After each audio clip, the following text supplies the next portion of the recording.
कोणार्क, अपना शहर अपनी बात।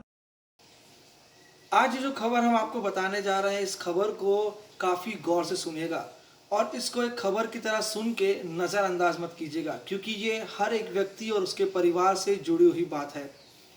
हम सभी जानते हैं कि पूरे विश्व में कोरोना महामारी फैली हुई है और इसने कई जगहों पर देश के और विदेशों में अपना कहर मचा रखा है। लेकिन शुरुआत से ही कहा जा रहा है कि इस बीमारी से हमें डरना नहीं, लेकिन लड़ना है, यानी कि हमें सावधान रहना है। कोरोना एक ऐसी महामारी है जिसमें 80% लोगों को बिना उपचार के बाद ही माइल्ड सिम्टम्स के होते हुए वो ठीक हो जाते हैं। लेकिन सबसे बड़ी दिक्कत ये आ रही है कि इस महामारी का इतना प्रोपोगंडा कर दिया गया है, इतनी जो है इसकी एडवर्टाइजिंग कर दी गई है कि लोगों को जब ज़रा सी भी सर्दी खांसी या जुकाम या बुखार आता है तो वो भयभीत हो जाते हैं और कोरोना के डर से अपना आपा जो है खो बैठते हैं। ऐसे में घर परिवार के लोग भी काफ़ी इसमें सहम जाते हैं। गौर ये करना है कि ज़रा सा भी आपको सर्दी खांसी या बुखार आता है तो सबसे पहले आपको किसी भी बात की चिंता नहीं करनी है, आपको किसी भी तरीके का टेंशन नहीं लेना है। आपको डॉक्टर के पास जाना है, अपना इलाज कराना है, दवाई लेनी है और ज़रूरत अगर होती है तो आपको जांच कराने के लिए, जब डॉक्टर कहता है तो जांच करानी चाहिए।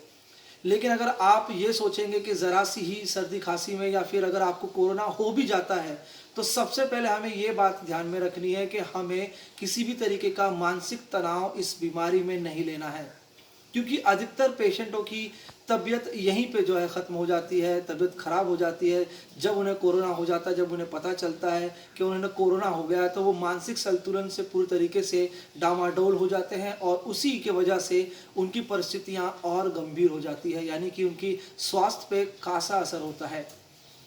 उदाहरण के तौर पे मैं आपको बताना चाहूँगा कि मेडिकल जो स्टडीज़ रहती है या फिर कोई डॉक्टर्स रहते हैं, उसमें आपने देखा होगा कि यदि किसी भी पेशेंट को कोई गंभीर बीमारी या समस्या होती है तो डॉक्टर जो है सीधे तौर पे पेशेंट को नहीं बताता है कि आपको क्या दिक्कत है। वो घर के परिवार के सदस्यों को बताता है कि आपको आपके परिवार के सदस्य का या फिर जो मरीज़ है उसका जो है आपको ध्यान रखना है। वो सीधे तौर पर इसके लिए नहीं कहता है, क्योंकि सीधे तौर पर अगर कहेगा तो पेशेंट यानी कि मरीज के ऊपर मानसिक दबाव पड़ता है और उसके वजह से काफ़ी परिस्थितियां भी बिगड़ सकती है और उसके स्वास्थ्य पर असर पड़ता है। कोरोना महामारी से हमें बचना है, लापरवाही नहीं करनी है। लापरवाही अगर आप करते हैं तो इसके शिकार आप भी होंगे, आपके घर के परिवार के लोग भी होंगे और साथ ही साथ आसपास के लोग भी होंगे। इसी के बारे में हमने डॉक्टर से भी बातचीत की कि हमारे शहर में भी आखिरकार क्या वजह है कि लगातार कोरोना संक्रमण के मामले फैल रहे हैं और हमें क्या करना चाहिए यदि हम कोरोना पॉजिटिव होते हैं, या फिर हमें इस कोरोना के संक्रमण से किस प्रकार से बचना है। तो आइए सुनते हैं। सबसे पहले ये जानना चाहेंगे कि जो शहर में लगातार मामले बढ़ रहे हैं, इसमें किस तरीके की वजह देख सकते हैं? क्या कहीं ना कहीं नागरिक गलती कर रहे हैं जिसकी वजह से संक्रमण लगातार शहर में फैल रहा है? देखिए, मैं इसके बारे में आपको ये बताना चाहूँगा। कोविड से बचा जा सकता है और कोविड से बचने का रास्ता है personal hygiene and mask and social distancing. अभी मेरा जो ऑब्जर्वेशन में उल्लासनगर में, उसमें मैंने ये अक्सर देखा है कि हम बहुत गलत तरीके से मास्क पहन रहे हैं। उसमें मैं ये बताना चाहूँगा, कुछ लोग मास्क काफ़ी छोटा पहन रहे हैं और काफ़ी टाइट पहन रहे हैं। तो उससे क्या होता है, अगर आप छोटा और टाइट मास्क पहनते हैं तो वो आपकी मुंह को बहुत ज़ोर से लगा हुआ रहता है और आपकी मुंह से जो थूक है वो आपकी मास्क को लगता रहता है। तो आपका वो मास्क का सामने वाला पोर्शन से वायरस पेनिट्रेट होकर आपके मुंह के अंदर जा सकता है। तो एक तो है कि आपको उस तरह का मास्क नहीं पहनना चाहिए, आपको ऐसा कुछ मास्क पहनना चाहिए जिसमें आपका जो मुंह और जो मास्क है उसके बीच में थोड़ा सा गैप रहे, जिससे आपकी मुंह का जो थूक है वो से मास्क गीला ना हो। और दूसरी बात यह है कि मास्क आपको ऐसे पहनना चाहिए जिसमें आपको पता चले कि मास्क का आगा कौन सा है और पीछा कौन सा है। तो आप बहुत टाइम क्या गलती कर रहे हैं कि मास्क को आप ऐसे पहन रहे हैं बट आगा पीछा पहचान में नहीं आता है, तो पता चला कि अगली बार ऐसे भी पहन लिया, तो जो पोर्शन वायरस को एक्सपोज हो रहा है उसको आपने वापस मुंह पे लगा लिया। एंड तीसरी बार मैंने देखा कि आप मास्क बहुत बार रीयूज़ करते हैं। मास्क रीयूज़ नहीं करना चाहिए, और करना भी चाहिए तो उसको पहले गर्म पानी में या धूप में रखने के बाद उसको पहनना चाहिए, क्योंकि वो वायरस उसमें रह जाता है। अब जब वापस पहनते हैं तो आपने पूरा दिन समझिए मास्क पहन के घूम लिया और वापस आके आपने उल्टा पहन लिया उसको या वापस पहन लिया, तो आपको पता चला पूरा दिन का आपने जो प्रिकॉशन लिया वो शाम को आके आपने वायरस अपने अंदर ले लिया। तो काफ़ी सारे ये मास्क रिलेटेड जो चीज़ें हैं उसमें आपको प्रिकॉशन लेना चाहिए, और मास्क बहुत अच्छी तरीके से पहनना चाहिए, और मास्क को नाक से लेके चीक तक कवर होना चाहिए। बहुत लोग मैंने देखा सिर्फ मुंह कवर है। आपको ये सिर्फ समझना चाहिए कि जो वायरस है ये हमारे थूक के साथ निकलता है, और वो जो थूक और मुंह से जो नाक से जो हवा निकलती है उसमें जो वाटर ड्रॉपलेट रहते हैं उसके साथ वो वायरस जाता है, और वो जितना दूर तक वो जाता है उतना दूर तक वायरस जा पाता है। तो इसलिए आपको उतना ही डिस्टेंस मेंटेन रखना चाहिए कि जिससे एक आदमी जब बात कर रहा है उसका मुंह से थूक आपकी बॉडी को टच ना कर पाए। तो आपको किसी भी इंसान से जब मिलेंगे तो आपको उतना डिस्टेंस आपको मेंटेन रखना है। तो उससे क्या हो जाएगा कि वो सामने वाला आदमी अगर बीमार भी है तो आप बीमार नहीं पड़ेंगे। और मास्क आप जो पहन रहे हैं उसको अगर घर पे लेके जाके वॉश कर ले रहे हैं तो मास्क को जितना पोर्शन एक्सपोज हुआ है वो वायरस फिर आपको बॉडी में नहीं जाता। और तीसरा एक ये भी चीज़ है कि हम जो कपड़ा पहन के समझे अगर बाजार गए और बहुत लोगों के बीच में गए तो वो कपड़ा भी हमको उसी दिन धो लेना चाहिए।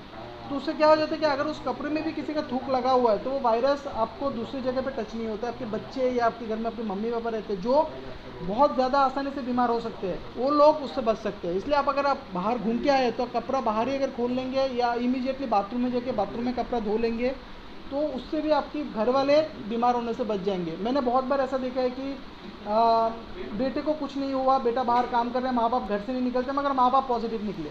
क्यों? बिकॉज बेटे को जो उम्र कम है तो उसको रोग से लड़ने की शक्ति ज़्यादा है, और माँ बाप जो घर में बूढ़े हैं उनको लड़ने की शक्ति कम है, तो उनको थोड़ा सा भी वायरस गया तो वो बीमार हो सकते हैं।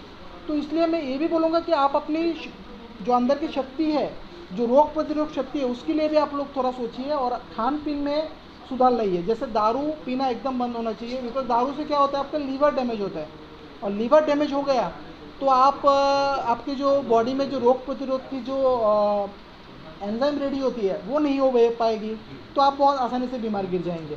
एंड खाने में विटामिन सी जैसे फूड होनी चाहिए, जिसको खाने से बॉडी में विटामिन सी बढ़ती है, ऐसे फूड आप अगर ज़्यादा लेंगे तो उससे वो वायरस बहुत आसानी से आपकी खून में मैच नहीं हो सकता। एंड थर्ड यही चीज़ बोलूँगा कि ज़्यादा गैदरिंग नहीं करना है। किधर पे भी आप जाएंगे आपको अगर गैदरिंग दिखा कि उधर पे 3-4 लोग हैं तो अवॉइड करिए वो जगह पे जाने की। कोई अगर बंद कमरा हो तो उधर पे ज़्यादा देर तक ना रुकिए, खिड़कियाँ खुली रखिए अगर बंद कमरा है तो। अगर कोई मीटिंग कर रहे हैं 5-6 लोग हैं तो उधर खुली हवा आने दीजिए। तो उससे क्या होती है कि वो वायरस उस पर्टिकुलर रूम में नहीं घूमता और आपको बीमार होने से बचाता है। एक ही चीज़ है कि आप पहले बीमार होने से बचिए। सपोज अगर बीमार हो गए, उसकी बात का मैं बताता हूँ। उल्लासनगर में मैंने अक्सर देखा है कि उल्लासनगर नहीं पूरा इंडिया में यही है कि एक बार कोविड पॉजिटिव रिपोर्ट आ गए ना तो इंसान आधा उधर ही मर जाता है, ऐसा उनको लगता है। ऐसा कुछ भी नहीं है। 80% लोगों को कोविड होने के बाद कब चला गया ना पता भी नहीं चलता उनको। तो पहली बात है कोविड हो गए मतलब आप मर नहीं गए, ये आपको हार्ट अटैक नहीं आ गया, एक सर्दी जैसा बीमारी आ गया है आपके अंदर में जिसका दवाई नहीं है आज के दिन में, बट ये उसका ट्रीटमेंट चालू है, उससे जो भी तकलीफ हो रही है उसका दवाई है हमारे पास। तो पहली बात है कि कोविड हो गया तो शांत हो जाइए, शांति से बैठिए। जिनको कोविड हो गया उनको मास्क पहना दीजिए और बाकी लोग थोड़ा उनसे दूर बैठ के बात कीजिए। और पहले सोचिए कि आपके रूम में क्या ऐसा एक रूम है जिसमें टॉयलेट अटैच है।